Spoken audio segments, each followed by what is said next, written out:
നമസ്തേ. ഉടവയർ കുറക്കാം കസേരയിൽ ഇരുന്നുകൊണ്ട് ഇതിന്റെ വർക്കൗട്ടുകൾ തുടരുകയാണ്. ഞാൻ 3-4 വീഡിയോ ഇട്ടിരുന്നു. ഇതെല്ലാം നിങ്ങൾ കൂടെ ചെയ്യുക. അതിനോടൊപ്പം ഈ പുതിയ വർക്കൗട്ട് കൂടി അറ്റാച്ച് ചെയ്യുക. അപ്പൊ നമുക്ക് ഉടവയർ കുറക്കാം, അതിനോടൊപ്പം ശരീരഭാരവും കുറക്കാം എന്നുള്ളതാണ് പ്രധാന വിഷയം. അപ്പൊ അതിന്റെ ഓരോ വർക്കൗട്ട് നമ്മൾ ചെയ്യുകയാണ്. അപ്പൊ അടുത്ത വർക്കൗട്ടിലേക്ക് നമുക്ക് പോകാം. ശരീരമെല്ലാം ഫ്രീ ആയിട്ട് ഇരിക്കുക, ഒരു പാർട്ടിലും ബലം കൊടുക്കണ്ട. കസേരയിൽ അല്പം ഫ്രണ്ടിലേക്ക് കയറിയിരിക്കുക. നമ്മുടെ കൈകൾ രണ്ടും സ്ട്രെയിറ്റ് ആയിട്ട് ഇങ്ങനെ പിടിക്കുക. അതിനുശേഷം ശ്വാസം കളഞ്ഞുകൊണ്ട് ഒരു സൈഡിലേക്ക് പോകാം. ശ്വാസം എടുത്തുകൊണ്ട് നേരെ വരാം. പിന്നെ ശ്വാസം കളഞ്ഞുകൊണ്ട് അടുത്ത സൈഡിലേക്ക് പോകാം. നേരെ വരാം. മനസ്സിലായി കാണുമെന്നാണ് വിശ്വസിക്കുന്നത്. എക്സൈൽ ചെയ്തുകൊണ്ട് ഒരു സൈഡിലേക്ക് പോകാം. ഇൻഹെയിൽ ചെയ്ത് നേരെ വരാം. Exile, inhale. അങ്ങനെ നമുക്ക് ഇത്തിരി ഫാസ്റ്റ് ആയിട്ട് ചെയ്യാം.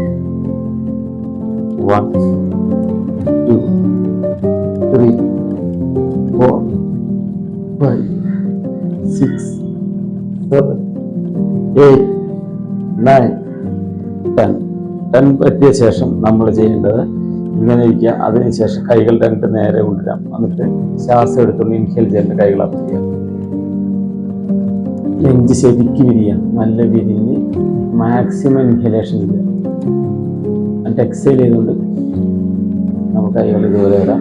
വീണ്ടും നമ്മൾ ഈ പ്രൊസീജിയർ തുടരുക. 1 2 3 4 5 6 7 8 9 10 then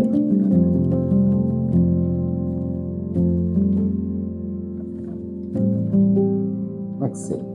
വീണ്ടും സ്റ്റാർട്ട് ചെയ്യാം.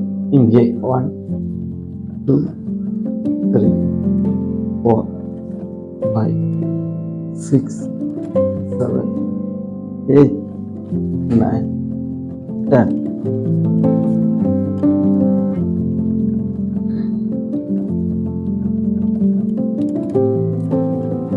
അപ്പൊ ഈ സീക്വൻസ് അങ്ങനെ ഒരു 10 ടൈംസ് ചെയ്യാം. അപ്പോൾ ഈ വീഡിയോ നിങ്ങൾക്ക് ഇഷ്ടപ്പെട്ട് കാണുമെന്നാണ് വിശ്വസിക്കുന്നത്. നിങ്ങൾക്ക് ഇഷ്ടപ്പെട്ടെങ്കിൽ നിങ്ങളുടെ സുഹൃത്തുക്കൾക്ക് ഇത് ഷെയർ ചെയ്ത് കൊടുക്കുക. അതുപോലെ എൻ്റെ ഈ ചാനൽ സബ്സ്ക്രൈബ് ചെയ്യുക. ഇതുമായി ഈ കുടവയറും ശരീരഭാരവുമായിട്ട് നല്ല മധ്യവയസ്സിന് മുകളിലുള്ള ആളുകൾക്ക് കസേരയിലൊക്കെ ഇരുന്ന് നീ പെയിൻ ഉള്ളവരുണ്ട്. അവർക്ക് കസേരയിൽ ഇരുന്നുകൊണ്ട് തന്നെ ഈ പ്രൊസീജിയർ ചെയ്യാൻ സാധിക്കും. എൻ്റെ മുൻ വീഡിയോകൾ കൂടി ഇതിനോടൊപ്പം അറ്റാച്ച് ചെയ്യുക.